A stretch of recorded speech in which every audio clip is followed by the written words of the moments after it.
ayun guys, ang oras ay 6:57 ng umaga.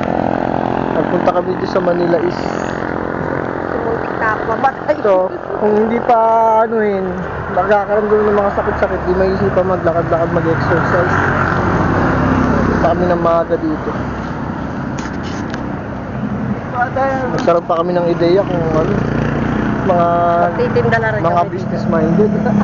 Magkaroon pa ng ideya na magtinda dito ng mga katulad mo, kape, tubig, sa mga nagmahagad dito, nag-ehersisyo.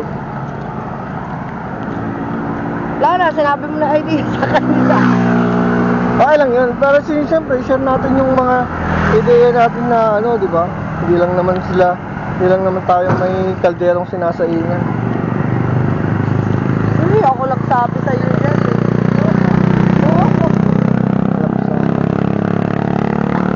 Kahit na ano, kahit na magkaroon ka ng maraming kakompetensya sa negosyo, yung kalidad ng negosyo mo, ng binibentang produkto mo, yun ang importante. Saan mo na natutunan sa akin, boy ah? Lahat yun sa'yo natutunan.